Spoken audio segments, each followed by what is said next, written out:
Good morning, ladies and gentlemen. Sorry, I needed a certain amount of prep beforehand. Let me turn the screen back on. There we go. All right, so before I start, I'll explain to you in just a second why I'm dressed up this way. Maybe I can offer you, let's say, 5 extra bonus points on the quiz for this session, if you can figure out what my back says. I'll be skating around all day today, so you can actually watch what it says throughout. Come to me at the end with the transcriptions. This is, of course, not quite the logo of the Berkeley Physics department, but this is what we use for Cal Day. That just happened a week ago. So what we'll discuss today is relativity. So yes, what's written on my back is related to that, to some extent. Me having my rollerblades here is also related to that. Before I start, let me actually pause again for 5 minutes and see if you have any questions or concerns. If so, speak up now. Otherwise, we'll start.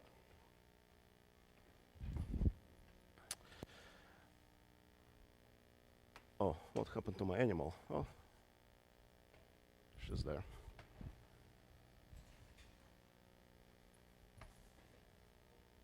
Ah, okay. All right. Oh, I see. Yeah, I guess. Yeah, the pointer. Okay. All right, well, this demo will happen in a few minutes. So what we'll talk about, we talked last week about quantum physics, quantum mechanics. This is really something that was invented effectively at the onset of the 20th century. The idea that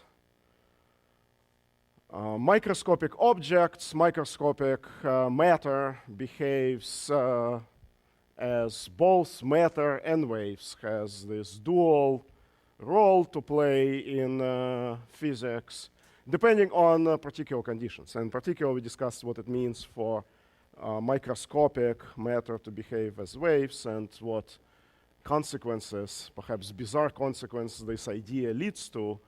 The idea, for example, for tunneling, the fact that certain outcomes that may be as improbable as you would guess in real life can still happen in a microscopic world, for example. Transitions of objects through potential barriers. Or the notion that you cannot measure a number in physics, any particular quantity in physics, with absolute precision. This idea that everything is uncertain to some extent, this so-called Heisenberg uncertainty principle relates the uncertainties in measuring of energy to measuring of time, or measuring position to uncertainties in measuring momentum, the fact that you cannot measure physics quantities with absolute precision, or at least certain physics quantities. So this idea that microscopically matter behaves as waves leads to effects that are sort of bizarre. And that perhaps is the theme for the 20th century physics. We started over the thousands of years of human evolution, we've understood our everyday world fairly well. We've built a certain amount of intuition about the everyday world. We know how gravity behaves here on the surface of the Earth. We know that if I jump up, eventually I'll fall down, things like that. I know that if I, move around and, throw, balls on the run, if you're a quarterback and you throw balls on the run, you know what happens, the velocities add up. We'll talk about that in a second as well. So we kind of built a certain amount of intuition for how things work in everyday life. And the 20th century physics was primarily focused on things that we don't, in fact, experience in everyday life, such as the notion of microscopic, leading to quantum physics, and the notions of relativity is also a similar area in physics which studies extreme conditions, except instead of studying microscopic objects, relativity primarily studies objects that travel extremely fast. And again, some of the effects that we'll discuss today border on bizarre and unexpected. And so again, in order to discuss them, we perhaps need to step out of the well-understood box of everyday intuition. So I'll try to demonstrate some of these issues for you. Let me fix my equipment. So first of all, when we talk about relativity, one of the questions or one of the formal definitions of the subject is, well, perhaps a somewhat philosophical question that nevertheless turns out to be important. So if we're studying physical laws here on Earth, we may want to ask a question as to how our physical laws that we observe here locally may relate to somebody who's observing these physical laws elsewhere, either on another planet under slightly different conditions, or somebody who might be traveling relative to us. For example, somebody who's sitting in the center of our galaxy is actually moving relative to us with a high velocity of about 300 kilometers a second. So when we describe physical laws, we would want to form a set of rules for how to translate our observations to observations of somebody else who may be in a different environment. And so in particular, the simplest thing to describe is what happens if I'm making an observation and you are making an observation, but we are moving relative to each other. This again would be an example of me making an observation and a person sitting in the center of the galaxy making an observation, and then comparing our observations, taking into account the fact that we are moving past each other at 200 kilometers a second. Or more simply, I can make an observation and look at you. While I'm stationary, I can make an observation while I'm moving and look at you, and we can compare notes.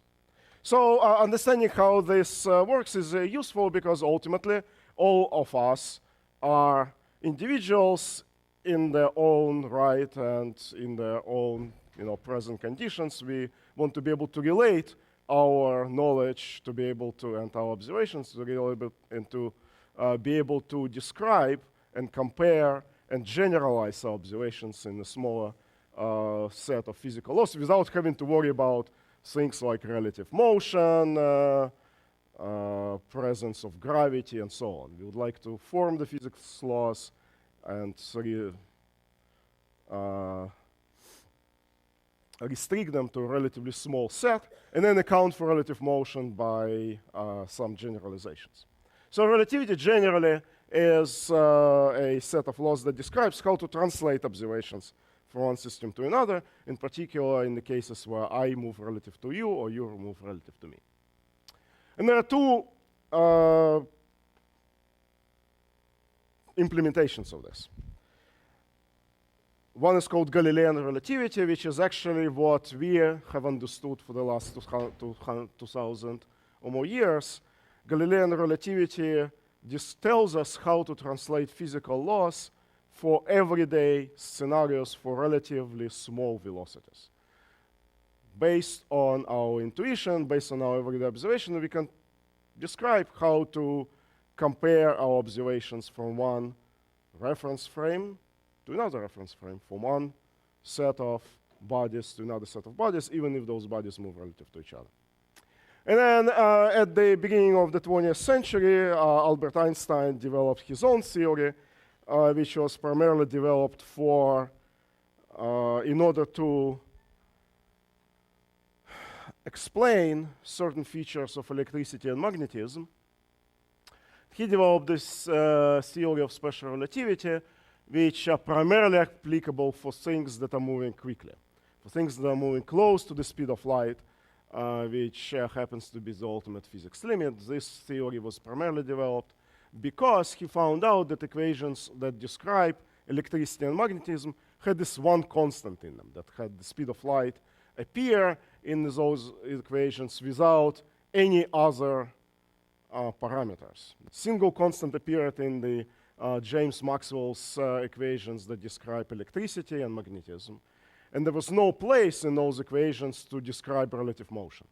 So that seemed puzzling.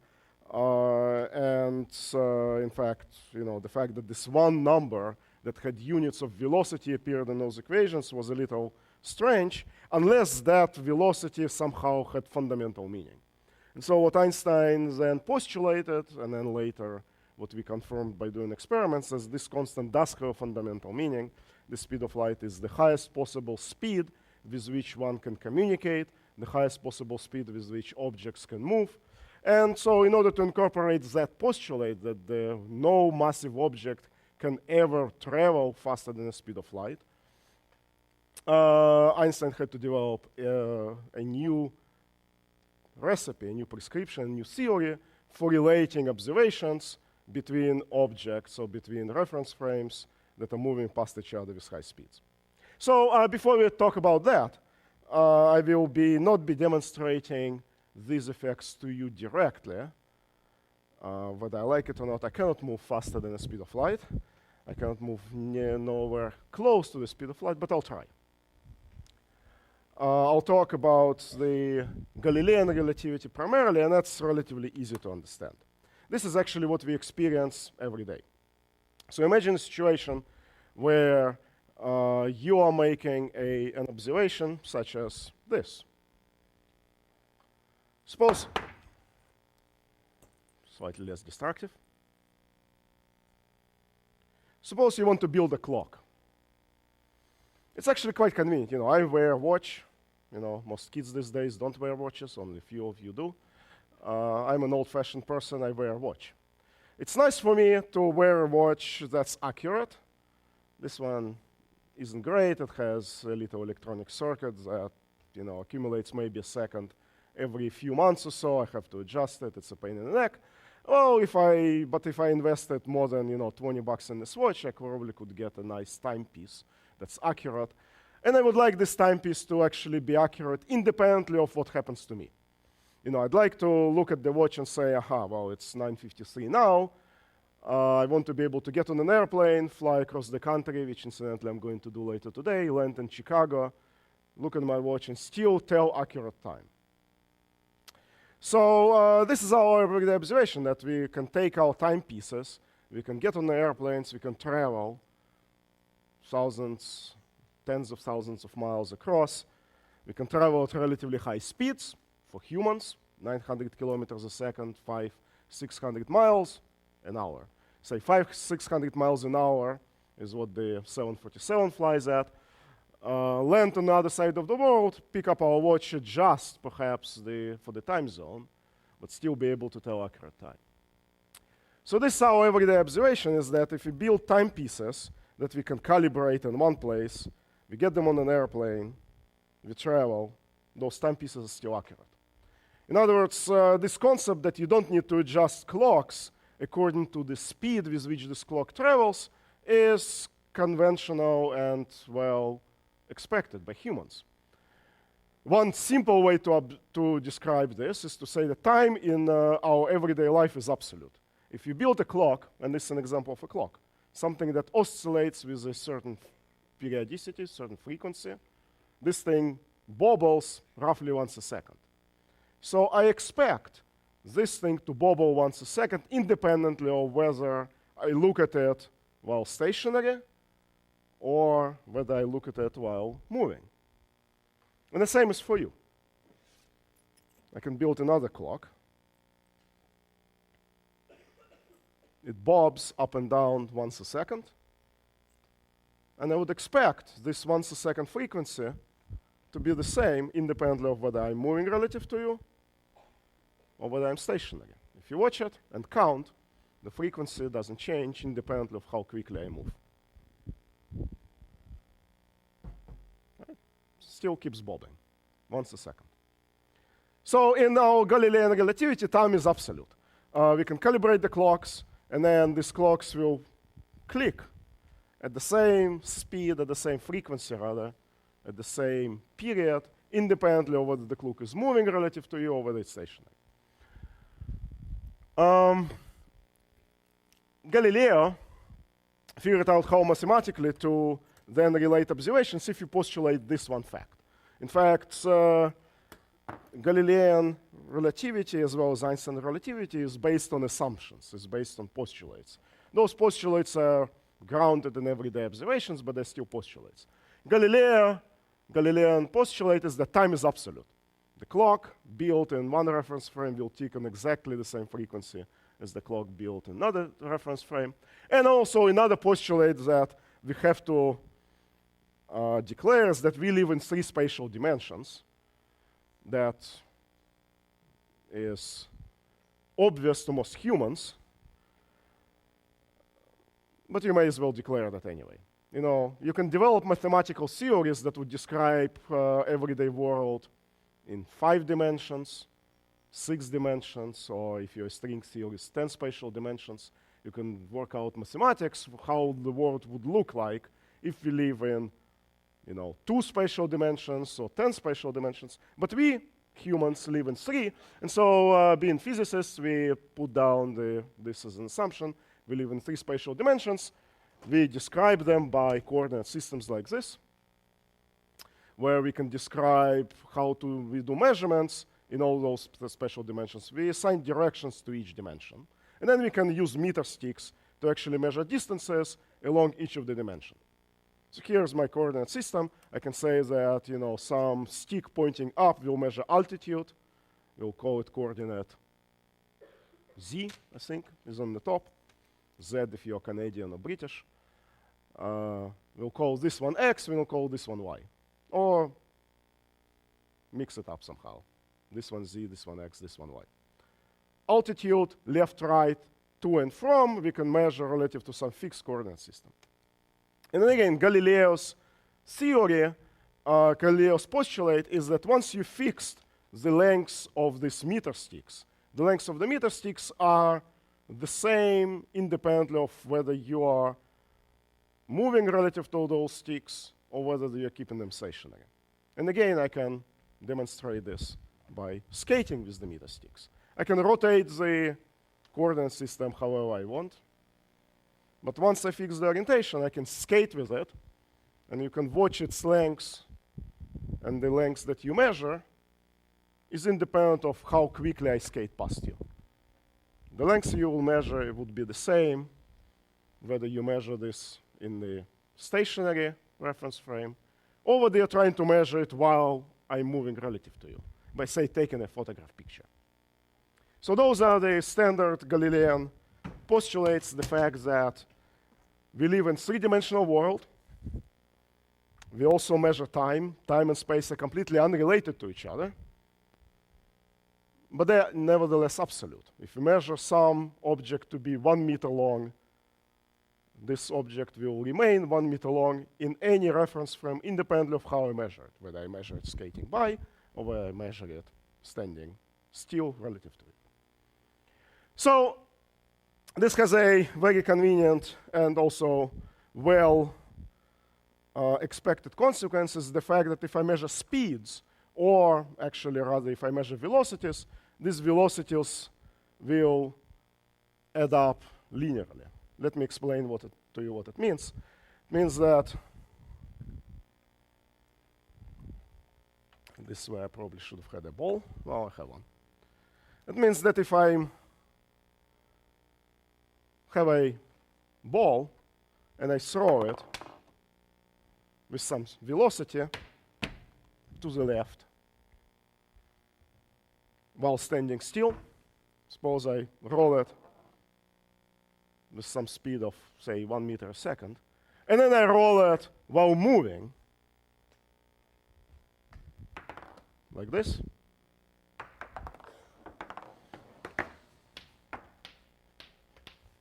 If you want to measure the speed of this ball relative to you, and I'm moving relative to you, you will take the speed with which I throw the ball in my reference frame and add my speed. This is what it means that velocities add up, is that, if you want to compare how we measure velocities in my frame of reference and your frame of reference, you would take my measurement, add my velocity to it, and you would get your measurement. That's the definition. Velocities add up linearly. This actually you understand, right? In sports, again, if you imagine you're, again, a quarterback, and you're trying to hit the receiver that's running somewhere downfield, if you run first and throw, the ball will travel with the higher speed than if you throw from a stationary position, right? Which is why in the Olympics, javelin throwers usually, run, accelerate, and then throw. Again, quarterbacks can throw on the run, hockey players can shoot while skating, etc. Velocities add up. You will typically throw the ball faster if you run first and throw on the run than if you throw stationary.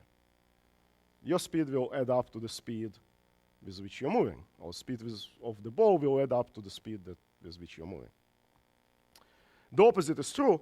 If you're driving a car on the road and you're looking at another car passing you, it may look to you that this car is moving with a relatively slow speed. Let's say you're a well-abiding citizen and you're driving 65 miles an hour and you see a Porsche coming from behind you and zooming past you. You can look at them. They may appear to you as moving with a, say, relatively slow speed of 30 miles an hour. To the cop on the side of the road, they will appear to be moving at the high speed of 95 miles an hour, 65 plus 30, and then it will be ready there to write them a ticket. So velocities add up. Speed relative to you needs to be added to the speed of the speed with which you move relative to another observer. Actually, more importantly, this law of addition of velocities is such that the motion in one direction is independent of motion in another direction, let's say vertical.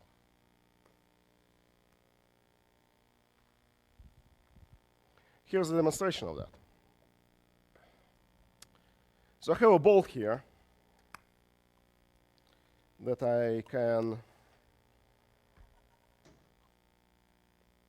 and a little spring-loaded gun that can eject this ball vertically in this cart. There you go. Oh, what did you do? So, if everything works perfectly, which it doesn't, let me reset. If everything is working perfectly, the ball is ejected exactly vertically relative to this cart. Every time.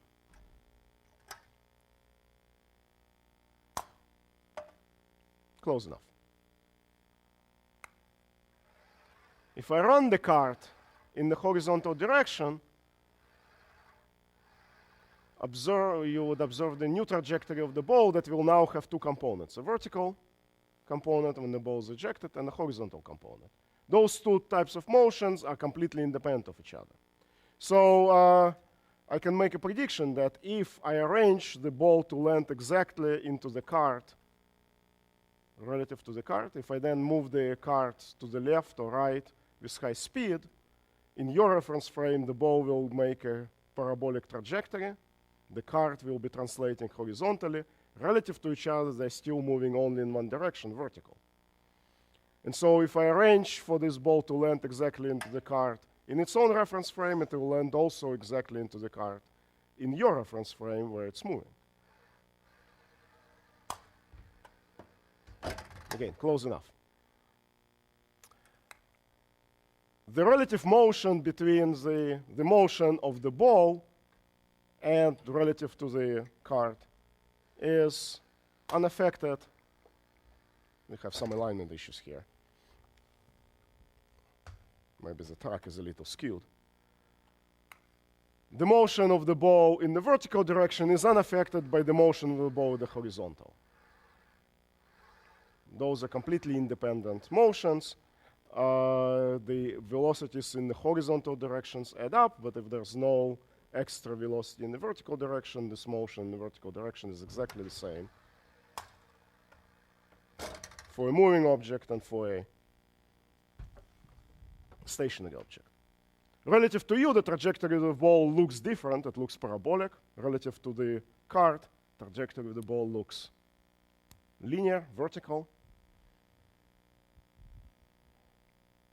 But if the ball lands on the card in one reference frame, the ball will land on the card in another reference frame. What means is that I can make qualitative predictions about the trajectories independently of reference frame. I can make my calculation in some convenient place, for example, in the reference frame where the motion only happens in one direction, let's say vertically,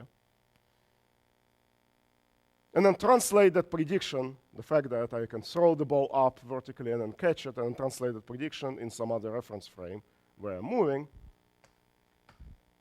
And if I do the predictions and calculations reliably, and I know how to make the translations, if I make my prediction in one reference frame, this prediction will also hold another reference frame. This is an example of the law of relativity that first translates the laws of motion from one reference frame to another, but also makes you let predictions independently of the reference frame. That's a convenient feature. I have here another demonstration of this, which maybe perhaps is more fun. I think Bob Jacobson, when he was guest lecturing a few months ago, did that as well, is the fact that the vertical motion doesn't affect the horizontal motion and vice versa. Can be demonstrated with this little experiment. I have a monkey here again, and a cannon. So, the standard setup for this experiment is to imagine that you're a hunter in the woods somewhere and you see an exotic creature that you want to shoot at. This exotic creature sees you and they want to survive. So we set the experiment up in such a way that as soon as you shoot the gun, the monkey will see you and will try to let go off of the tree branch to make you miss. And so if under that scenario, the standard question is how should I aim my cannon at the monkey in order to make a perfect hit? One option is to aim lower than the current position. If I arrange my gun in such a way that the monkey starts falling as soon as the ball exits the chamber of the gun, I would expect the ball to be affected by gravity and fall downwards as it flies towards the monkey. And I would also expect the monkey to fall downwards with the same gravitational acceleration. And so the question is, if I actually want the two trajectories to intersect, if I want the ball that will always travel on the parabolic trajectory and will slope downwards a little bit, like this, right? Ball in the gravity field will be affected by gravitational force, will be moving on a parabolic trajectory. If I want to account for the fact that ball always falls downwards, perhaps I should aim a little bit lower than the monkey in order to make the perfect hit. On the other hand, I know monkey also is falling downwards with the same gravitational acceleration, so maybe I should, aim higher a little bit, or the other way around. Aim higher to compensate for the downward trajectory of the ball, or aim lower to compensate for the falling of the monkey. The right answer, as Bob probably described to you, is to aim exactly at the object. This laser doesn't quite work. This laser works. So if I aim my bow exactly at the right place, exactly at the monkey, like so, and release the ball at the same exact time when the monkey releases from the branch, the relative motion between the ball and the monkey will still happen in the same straight line. Both balls will be moving downwards with the same gravitational acceleration. That acceleration and that velocity will be completely independent of the horizontal motion of the ball towards the monkey. So if gravity didn't exist, the monkey would release from the tree branch, the ball would exit the chamber, the monkey would still keep floating in the same spot if gravity didn't exist. And so if I aimed exactly at her, I would make a perfect hit. The fact that gravity exists in the vertical direction, therefore, should be irrelevant. The fact that gravity will affect both the ball and the monkey at the same rate will produce only the motion in the vertical direction. The relative velocities between the two objects will remain identical. And so if I can predict that I can make a hit in the perfect case with no gravity, I should predict that I would make a hit in the case when gravity actually matters. Let's check. I'm actually worried now.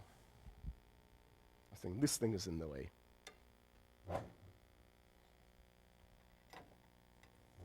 Give me a sec.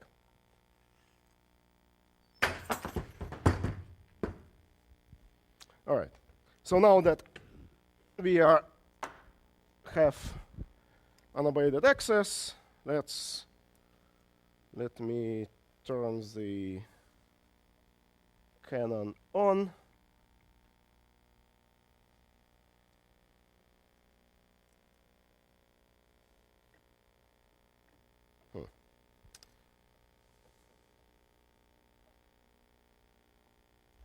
Where's my regulator? There you go. There you go. Set the pressure to about 10 psi, slightly lower than atmosphere, and shoot. Okay. My aim was a little off horizontally.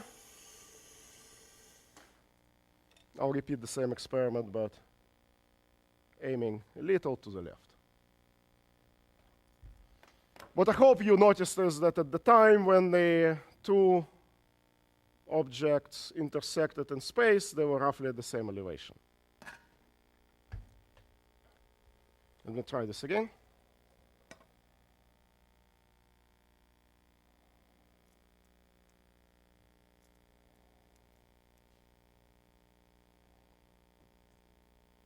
I load the gun. I will aim it at a poor object hung from the ceiling.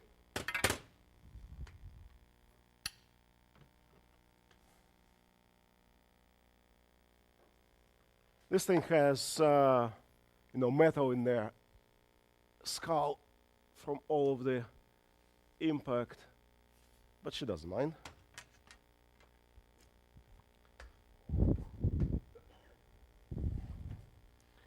Check the aim.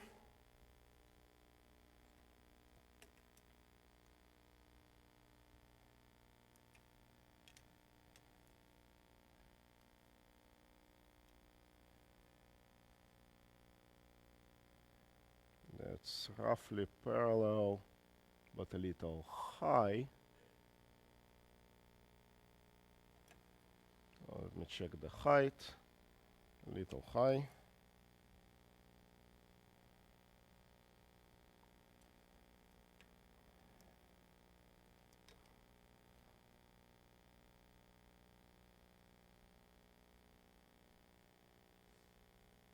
I think I'm aiming left.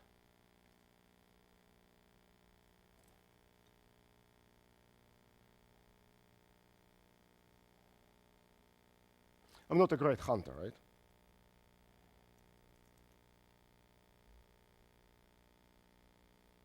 This looks pretty good.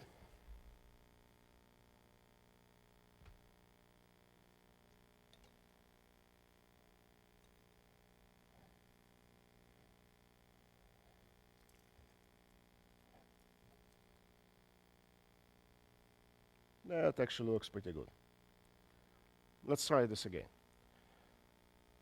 We release the ball from the cannon at the same time as the monkey released from the branch. Vertical motion will be unaffected by the horizontal motion. If the hit is made in the horizontal direction, if the hit would be made without the gravity, the hit should be made with the gravity also, because the relative velocity in the vertical direction is independent of the horizontal velocity. And also for another reason that described by Galileo is that the gravity affects all falling objects at the same time, at the same rate, at the same way. that the acceleration of the fall is independent of the mass, shape, and other properties of the object. So if the acceleration in the vertical direction is exactly the same, the two objects will fall vertically with the same rate and independently of how they move horizontally. Let's load up. Aim and fire. All right. I apologize for missed aim again, but the vertical motion was pretty good, right? I had issues with alignment horizontally again. I missed this way to the left instead of to the right. The vertical motion was exactly the same. We'll fix it probably in the last lecture. Let me pick up the ball. Did you guys see where it went? There it is. Okay, the point of this is that in the Galilean world, how the object moves horizontally is independent how it moves vertically. In the Galilean world also, the gravity affects all objects equally. The gravity that acts on the monkey is exactly the same as the gravity that acts on the ball. This works extremely well for small velocities. This, however, if you start talking about relatively large speeds and communication with the speed of light, communication with radio waves, this simple set of assumptions, the simple set of our everyday observations leads to some paradoxes. Let me show you one that's relatively straightforward to understand. Imagine you are on a rocket ship. Suppose it's 2050 and your investment in SpaceX paid off, and you want a ticket to Alpha Centauri that Elon Musk has booked for you. He's built a space rocket that can travel with high speeds of, say, 0.9 of the speed of light, and it will take you, 5 years to get to Alpha Centauri. As you travel to Alpha Centauri, of course, you want to communicate with your friends, you want to Twitter and Instagram and whatever else happens in 2050. So you want to be able to communicate with your friends here on Earth, and perhaps with your friend that's also traveling to, Beta Centauri, to another star. How would you communicate with that person? Well, clearly you would be sending radio waves. So let's imagine a situation that you are flying in a rocket ship, and here's you. Well, this is a rocket ship.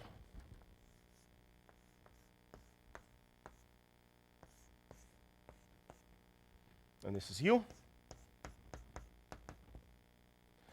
And suppose you are flying towards Alpha Centauri here with some speed, say 90% of the speed of light.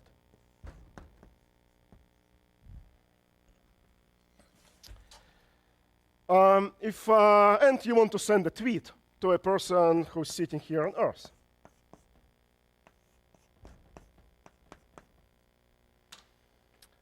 What would you do? Well, you'll send a radio wave. So we know radio wave, so you can send a light pulse, right? Or you can wave. If you're sending a radio signal, we know that this radio signal will travel with the velocity of the speed of light. So if you're sending it here from this rocket, it will travel this way with the velocity of 1c. But this rocket is traveling to the left with the velocity of 0.9c. So what's the speed with which this guy will receive the radio wave? Well, the answer is simple. If I'm moving to the left with some velocity I'm throwing backwards, the speed with which this ball travels to that is smaller than the speed with which I threw the ball, right? Velocity is either add or subtract depending on the relative motion. So in Galilean's theory of relativity, the speed of this radio wave in the reference frame of the receiver on Earth is 0.1c. Right? You take the velocity of the speed of light 1c and you subtract from that the speed with which this guy travels to the right. Right? That's how this works. This is again similar to, a Porsche and you in a station wagon. right? Velocities add up. So now suppose there's another guy, this is your sister or brother, and they're traveling in another direction, opposite Alpha Centauri, another rocket ship. And they are moving in this direction, also with velocity 0.9 c. And you want to talk to them. Well, what would you do? Well, you'll send a radio wave this way with velocity 1 c. But now the relative speed between these two guys is 1.8 c. So the radio wave that you send from this rocket this way will travel in the reference frame of the Earth with a velocity of 0.1 c. This rocket travels to the left with a velocity of 0.9 c. And you would conclude, doing the simple diagram, that if this rocket travels to the left with high speed and this rocket travels to the right with high speed, they can never communicate with each other. Right? They travel relative to each other faster than the speed of light of 1 c, and therefore they should never be able to talk. Right? This is sort of similar to me throwing the ball relatively slowly, and so if one other person is running away from me with exactly the same speed, and I'm throwing slowly, that person will never catch the ball. Okay? That's a relatively simple conclusion. But then you say, aha. Well, I know that if I send the tweet from this rocket to the Earth, this guy will receive the message, maybe a little bit later, because the relative speed is 0.1 c, but eventually this guy will receive it. Relative to this guy on the Earth, this rocket is moving away with some high speed, but still speed of 0.9 c. So what happens if this person on Earth retweets? I'll send this message with the velocity of 1 speed of light, 1 c. Now, this message travels faster than this rocket, and the rocket should be able to receive the message. Kind of idealized thought experiment, which makes completely no sense. Absolutely no sense. It basically means that the two rockets cannot communicate directly with each other, because they're traveling relative to each other with high speeds, faster than the speed of the message. But somehow, if you are going through a relay station, like a Twitter headquarters in wherever the hell they are now, San Francisco, you can communicate. That makes no sense. Well, actually, incidentally, that's how Twitter works, right? You send a message to the server sends it back. But it makes no sense that this communication can happen and the direct communication cannot. No intuitive sense. And in reality, this is one of the paradoxes with the Galilean theory of relativity. Once you start talking about communication with high velocities, things stop making sense. You can run into situations which are unphysical. The right answer to this is to modify your understanding of physics, to actually say that what you have to somehow be able to declare is that both direct paths and indirect paths should be either possible or impossible. But it cannot happen. It just makes no sense that one of the situations is allowed and one isn't, depending on the relative motion. The laws of physics, the way we understand them, should be translatable, should be understood in any reference frame independently of relative motion. And so if we make this experiment through the ground or directly, we should be able to observe the same effect, either ability to communicate or inability to communicate. But we cannot reach two conclusions depending on the path the particular communication takes. And so Einstein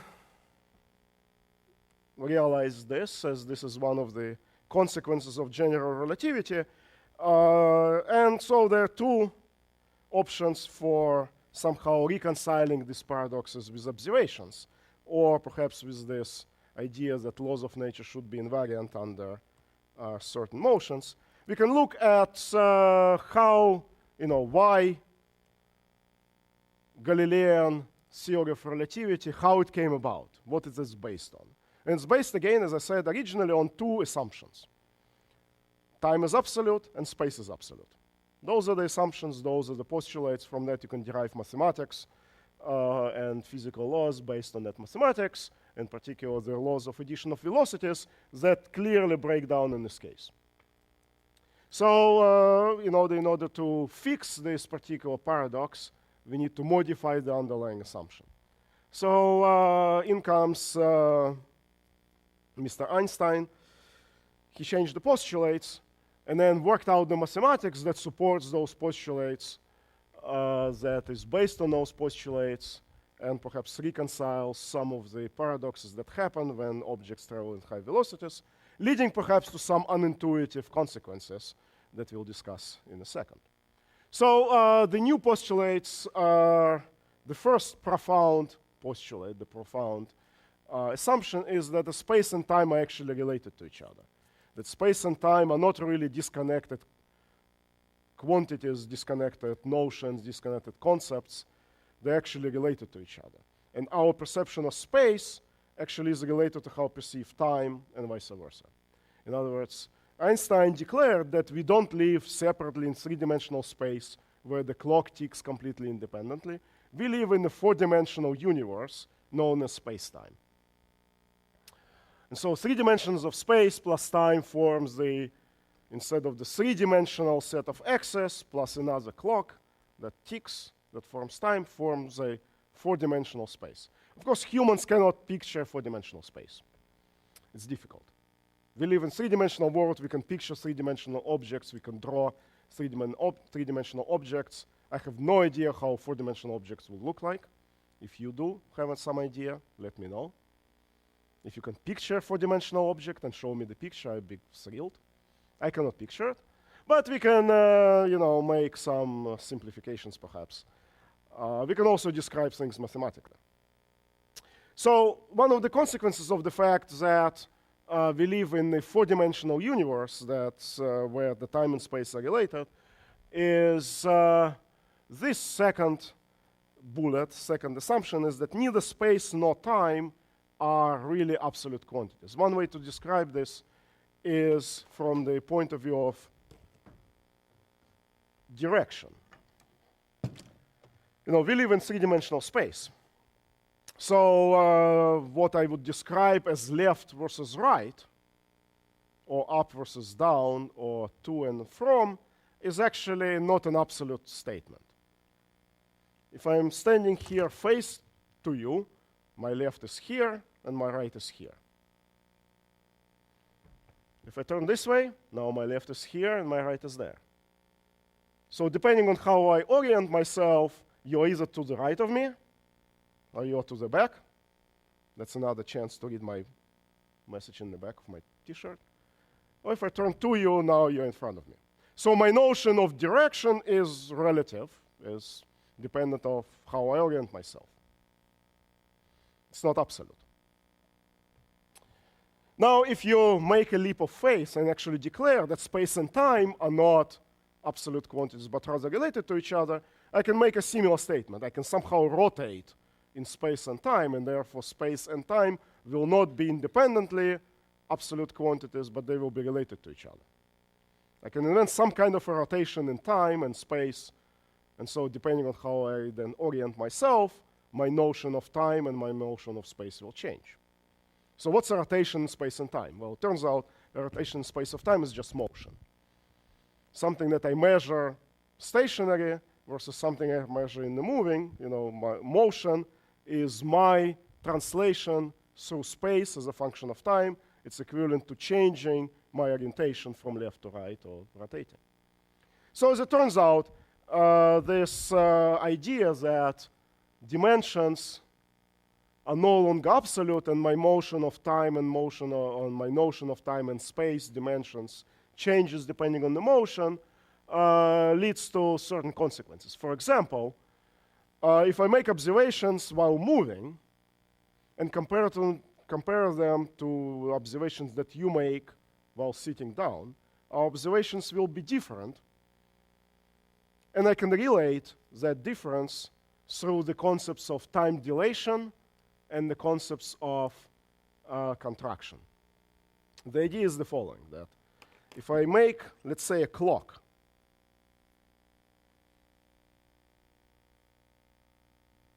and I measure the period of the clock in my stationary frame,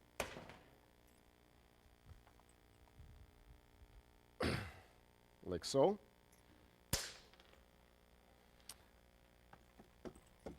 doing it carefully in order not to break the clock. So I measure the period of this motion in my reference frame. If I move, I can still count Mississippis and figure out how long a particular process takes. Measure a period of this clock.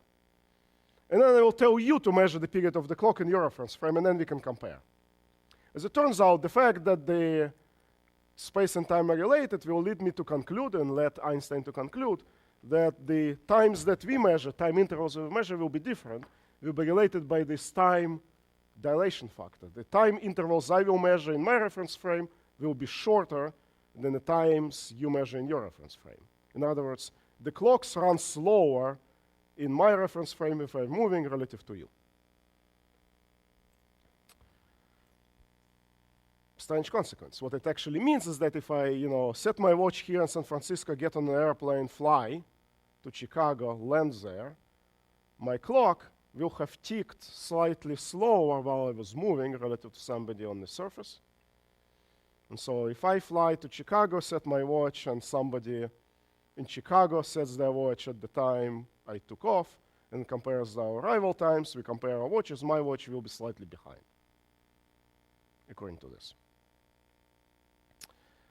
There are some paradoxes that we'll have to resolve with the statement that we'll address in a second. So, in other words, time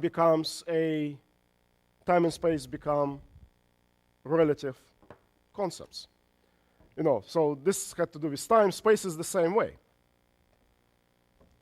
If I measure distances in my reference frame, and then I have you measure distances in your reference frame while I'm moving past you, I'm holding this meter stick, so this object is exactly 1 meter in my reference frame. We can compare notes. I can come to you, you'll get your meter stick, we'll compare them, we'll measure them, we'll conclude that your meter stick has exactly the same length as 1 meter stick, and then we can do another experiment. Suppose now we're trying to compare our meter sticks while I'm moving past you. It's difficult to do. You have to somehow quickly compare them and take notes. If you want to be able to do this quickly, the way you would do it, perhaps, is you would actually maybe have 2 people spaced 1 meter apart, and you would simultaneously, when one person sees the left end of the stick and the other person sees the right end of the stick, they mark on the floor where they saw those ends, and then they take meter stick and measure the distance between them. What they would measure is the shortest stick. If I'm moving relative to you, and I measure the distance of 1 meter, and then have you measure exactly the same meter stick in your reference frame, you would measure a smaller distance. In other words, space contracts due to motion. Space dimensions no longer become absolute. Space, the objects that are moving with high velocity appear smaller, contracted, and the time dilates, time changes as well. And all changed by this gamma factor. These relative changes in space and time are described by Einstein by this complicated mathematical factor that you don't have to remember exactly. This mathematical factor depends on the velocity of the object and the speed of light. And then the square root of that, if you remember how that works. If you have a calculator, you can plug in certain numbers. But the point is that the denominator of this quantity has a ratio of velocity over speed of light.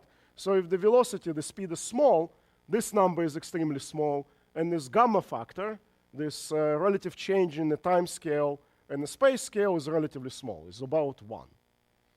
And so that corresponds to our everyday observations. If I'm moving relatively slowly compared to the speed of light, I can skate maybe with the speed of, I don't know, on a good day, 10 meters a second. That's much smaller than the speed of light, which is 300,000 kilometers a second. So for me, the relative change in the time and in space are unimportant.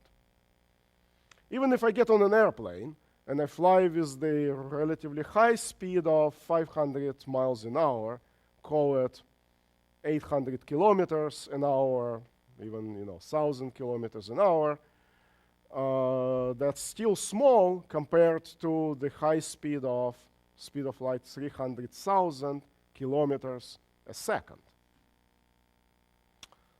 So even for the airplanes, the relative change in the time scales and the relative change in the dimension scales is unimportant. And so this mathematically, it means that the Slogin's factor is very close to 1, and we just don't notice the fact that when the airplane is moving, it has shrunk a little bit, and the fact that everybody's watch on an airplane is slightly slower than everybody's watch on the surface.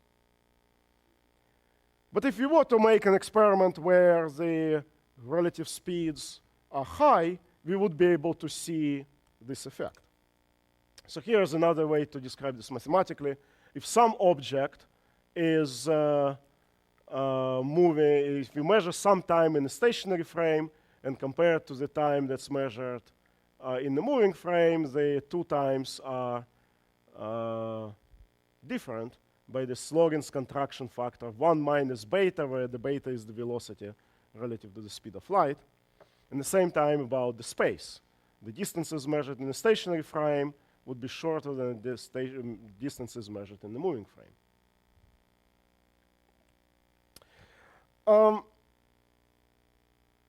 We don't observe this in real, in everyday observations, except, or at least we don't notice it in most cases, except when we observe particles that are moving with high velocities. And as it turns out, you actually are making the observations of this in every second and every minute. I told you at some point that every minute your iris is hit by a high-energy particle called a muon. If you go out to the Memorial Glade and lay on the back,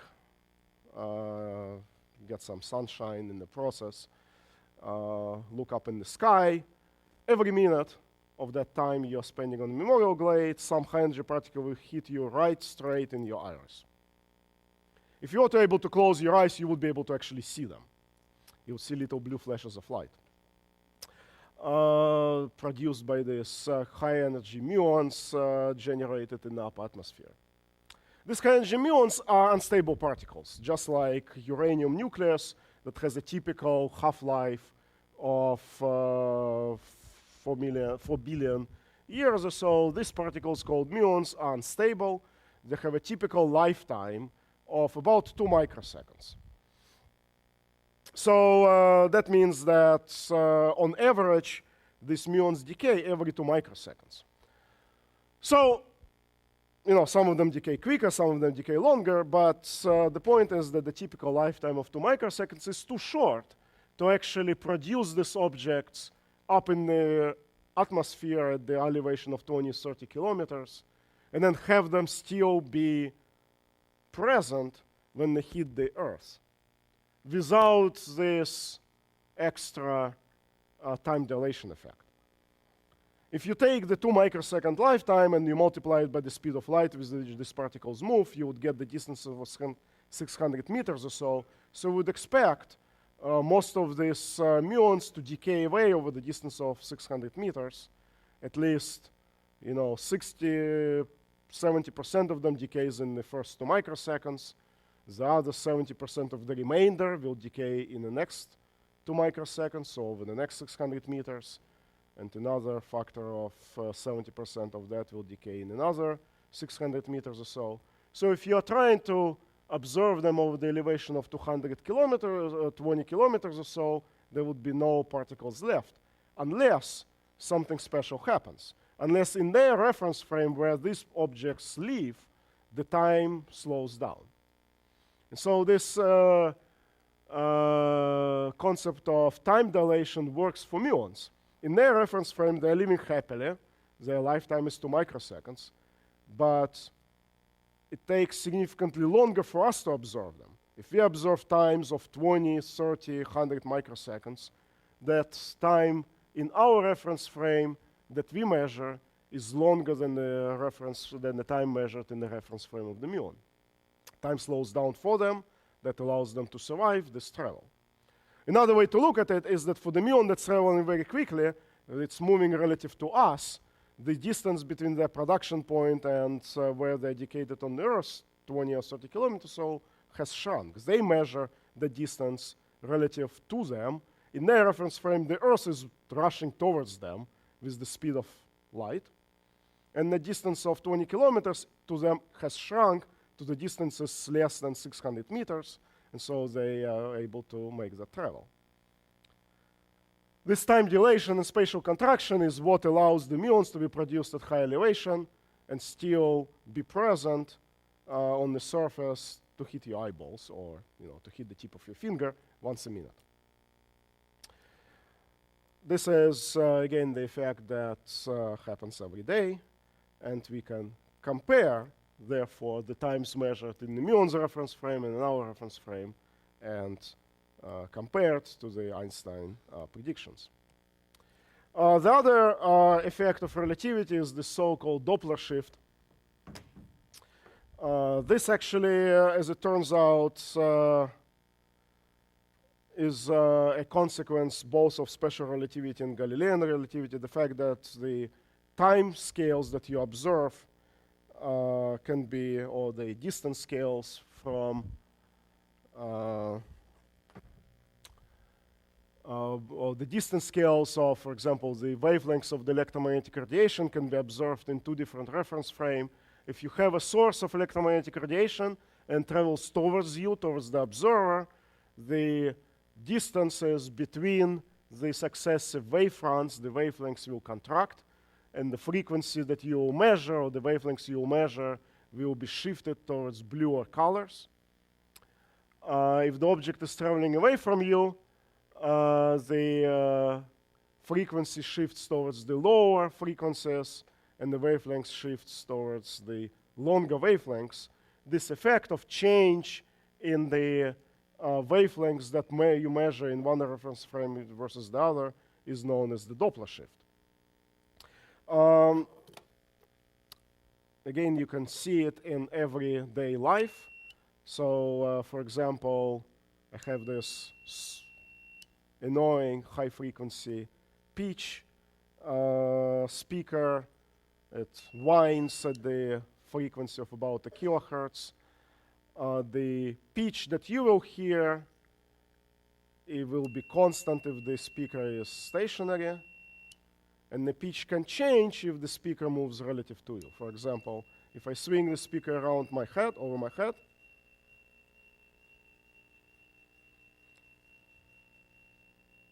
you hear a modulation in the pitch. You hear higher, lower pitch, higher and lower pitch. You'll hear a change in the pitch of the speaker. As the speaker moves towards you, you hear a higher pitch. As the speaker moves away from you, you hear a lower pitch. This is the effect of the Doppler shift. As it turns out, for special relativity, the relationship between the speed and the change in the pitch is slightly different than for the Galilean theory of relativity, and we can measure this effect for light and sounds and actually compare how the Galilean relativity compares to the spatial relativity. This fact that the wavelength changes as the objects travel to or from the observer can be used to measure velocities. So we measure them here on Earth using radars, where we can compare the wavelengths of radio waves exiting a radar detector's gun, reflect from an object, and then compare that wavelengths with the wavelengths observed by the same radar gun after they reflect off of the moving object. The change in the frequency is related to the speed with which the object moves. So you can use the change in the wavelengths and the detected frequency to measure the speed and the direction of the speed. Measure the velocity and the direction of the velocity. So this is used by policemen, can be also used to map the distribution of velocities in a hurricane or in other weather systems. We can also use this change in the frequency to measure objects, velocities of objects that we can otherwise not access. So this is the way astrophysicists and astronomers measure speeds with which distant stars travel away from us. If you look at the night sky and measure the color emitted by each of the stars, as it turns out that the stars that are moving faster from us, will emit typically redder light compared to the stars that are moving slower. We'll discuss next week the fact that we live in an ever-expanding universe, the universe that continues, that behaves like a bubble that continuously is expanding, and objects further away from us are moving with ever-increasing velocity compared to objects that are close to us. We can measure that relative speed by measuring the change in the color those distant stars emit, known as the redshift, the speed with which rather by measuring the wavelengths of radiation those stars emit. So this is all now well understood. The fact that we can measure the relative velocities, the fact that we measure the space contraction and the time dilation. This is all well described by Mr. Einstein. But there are a few problems. So how do I know who's moving? If I'm skating around and I look at you, relative to me, you are moving. Relative to you, I'm moving. Is there any way for us to determine who's right, who's moving and who isn't? Einstein actually says that all frames of reference, one of the postulates of special relativity is to say that all frames of reference are completely equivalent, and there is no way to determine, there's no preferred reference frame. There's no way to determine by doing the measurements which reference frame is in motion and which reference frame isn't. What matters is the relative speed between the two reference frames. We can compare observations between the two frames, but we cannot tell which reference frame is in motion or which reference frame isn't, because the whole concept of motion is relative. We always, when we talk about objects moving, we always compare us relative to some stationary meter sticks. And if we see our position relative to those, our positions relative to those meter sticks change, we declare us moving. So the whole concept of motion is sort of a relative statement, a relativistic statement.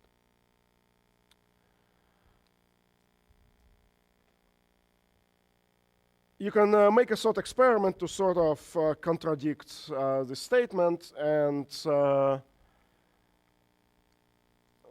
then we need to find a way to resolve it. One of the standard paradoxes with relativity is related to the statement that I originally made. I said that if I set my watch here in San Francisco and I get on an airplane and I fly 2,000 miles and I land in Chicago and I get out, my clock would be a little bit slower than the clock of somebody sitting on the ground in Chicago.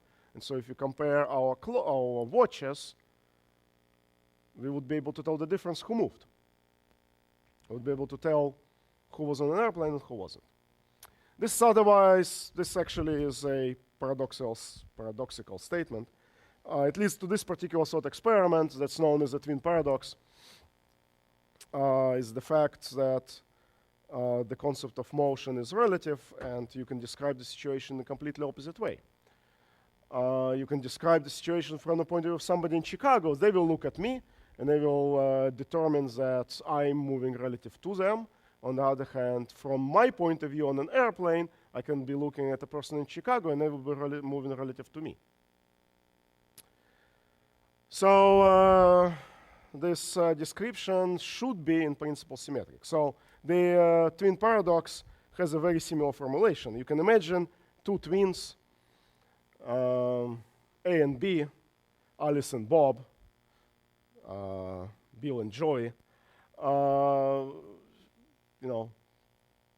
born on the same day, roughly with the same at the same time.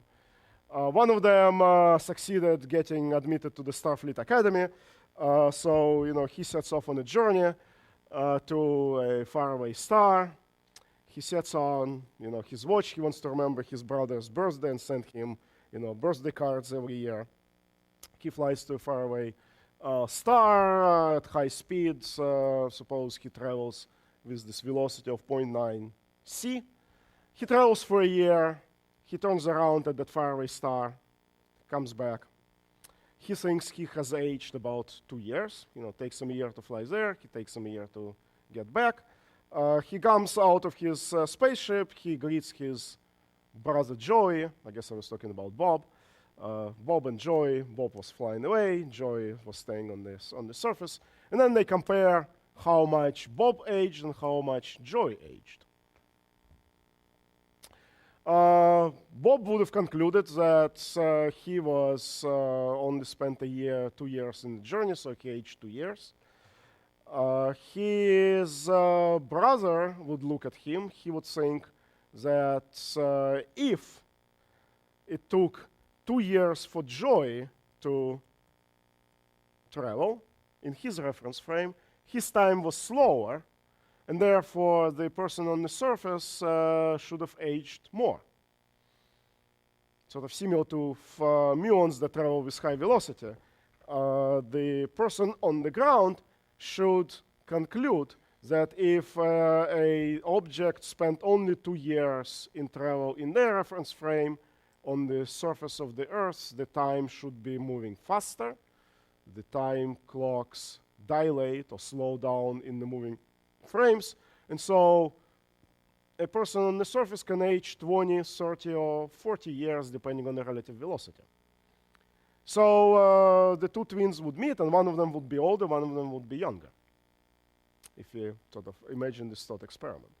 So from the point of view of the twin that stayed behind, he would look at the traveling twin. He would conclude that if that twin aged 2 years, he, here on the Earth, would age more. Let's say 20 years. And that's because from the Earth's point of view, the person in the rocket was traveling, was moving. And the time dilates for moving objects, according to relativity. Now, from the person in the rocket, the situation is completely opposite. He sits in the rocket, he looks out of his window, and he sees the Earth flying back away from him at the speed of 0.9 c, and then at some point stop and then come back. So from his point of view, he sits there, he looks at his watch, 2 years have passed. He would think that relative to him, Earth is moving. It's traveling with high speed, and so when he gets out of the spaceship, the twin on Earth should be a little bit younger. For him, the time should have slowed down. So you can describe this. You can come up or arrive at a paradox.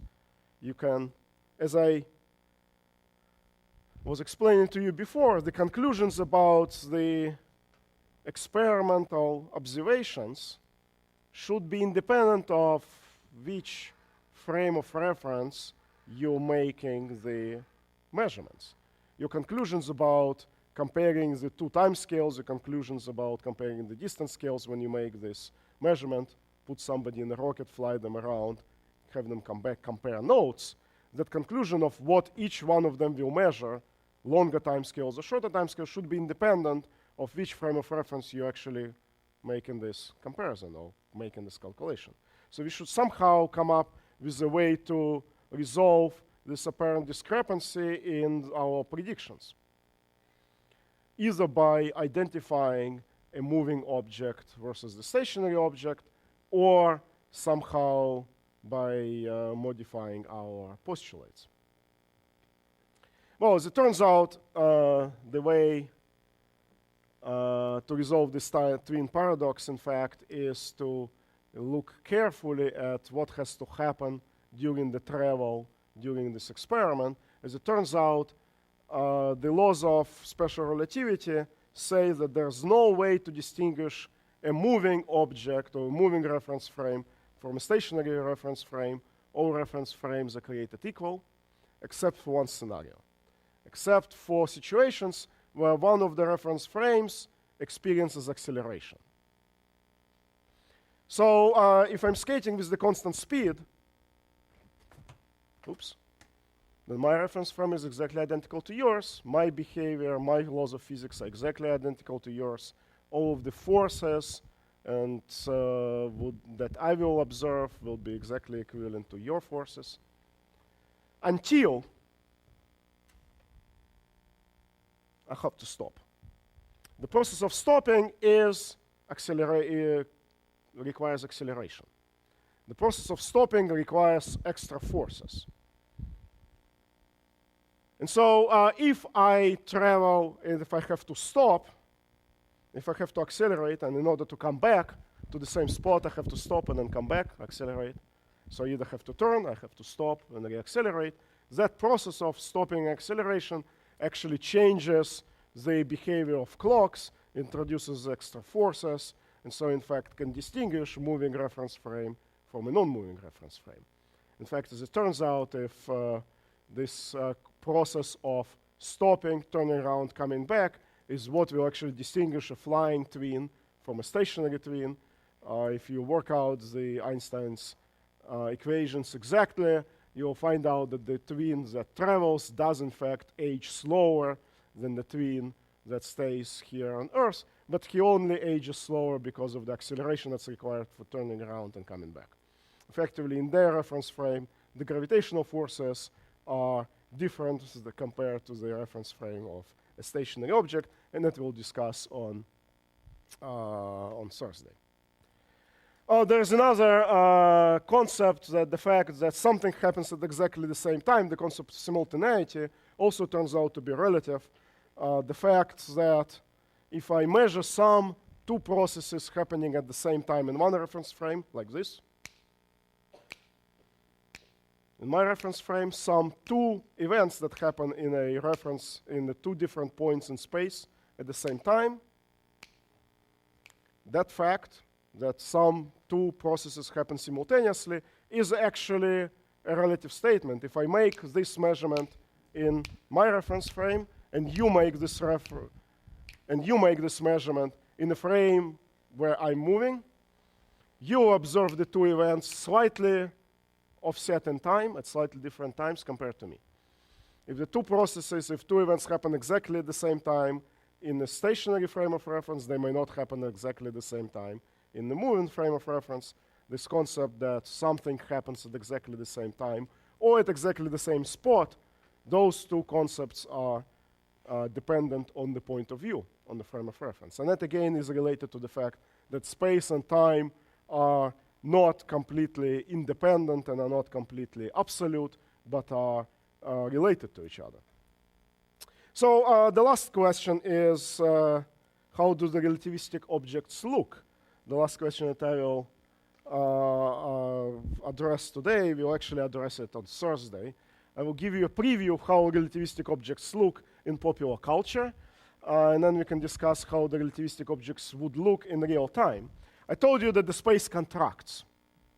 So you can expect that if a fast object is moving relative to you, they will appear shorter. The objects would appear to contract.